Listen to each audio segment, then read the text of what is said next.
I have a sex addiction. Every night, I hear my cousin Lily and her boyfriend Marcus having sex. It's making my addiction worse. Gradually, I started fantasizing about Marcus touching me. Until one time when I went back to Lily's hometown with her, the train was shaking violently. Marcus accidentally ended up on top of me. On New Year's Eve, Lily invited me to go back to her hometown with her. When we got to the station, I found out her boyfriend was coming along too to meet her parents. My mouth fell open slightly.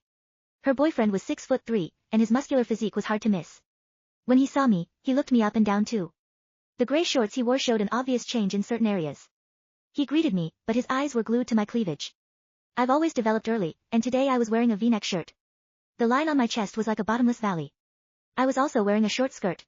One slight bend and you could see everything underneath. He stood behind me, and I could feel his burning gaze. It hit me later, with his height, he probably saw everything. I instinctively tugged at my shirt and skirt, my face burning red. He casually looked away and offered to go buy some snacks for the trip. Watching him walk away, I couldn't help teasing Lily. I heard personal trainers are amazing in bed. Is that true? Lily smiled mysteriously, her face flushed. Of course it's true. Every time he leaves me with sore legs and an aching back. He's as thick as my arm down there. I gasped. Oh my god. That must feel incredible, right? If I could experience it just once. I couldn't help looking in her boyfriend's direction. When he walked, you could see it swinging in his pants. They say a guy's thing can expand 3 times its size. I secretly measured it with my hand and instantly felt weak in the knees. That big. What would it feel like if it went inside? Lily had told me before that her boyfriend had a huge appetite, at least 6 or 7 times a day. No wonder Lily always looked so glowing whenever I saw her. She was clearly being well taken care of. While I was lost in thought, Lily leaned over and winked at me. You're still a virgin, right? Want to try it? My breathing quickened. I bit my lip, feeling guilty. Lily. Stop teasing me. When I looked up, I caught Marcus's eyes flashing with interest when he heard Lily say I was a virgin. Finally, we got on the train. Lily had bought tickets for a sleeper car. There were only the 3 of us in this compartment, with a curtain at the entrance for privacy. She and Marcus were lying on the bunk across from me.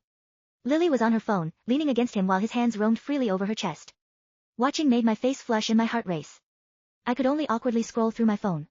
But my eyes kept drifting back to them. Lily was wearing a tight purple dress today that showed off her perfect figure. 10 minutes passed, and I'd already seen Marcus slip his hand between Lily's legs several times. When his fingers came out, they were wet and sticky. Lily's face was flushed as she whispered coyly, Claire's still here. It was evening now, and most people on the train were asleep. The conductor had dimmed the lights to their lowest setting, and Lily actually straddled Marcus's waist and started making out with him. I licked my lips, my imagination running wild. Before I knew it, I'd fallen asleep. I don't know how long I slept before Lily's voice woke me. I opened my eyes. For some reason, the lights in the car were back on. Lily winked at me playfully. Claire, are you hungry? Could you go to the dining car and get 3 meals for us? Seeing the tent pitched high between his legs, I understood why. I quickly answered, sure. The moment I left the compartment, I heard Lily's moans from behind me. To give them privacy, I deliberately stayed in the dining car to finish eating before heading back. But when I pulled back the curtain, I saw Lily still riding on top of Marcus. They were too absorbed to notice me outside the compartment. I quietly stepped back, but I couldn't help peeking from outside the car. Watching that shameful scene, my mouth fell open. They could even do it in that position. I felt my body go weak as I leaned against the wall, rubbing my thighs together to their rhythm. After about 15 minutes, I heard the sounds inside finally stop.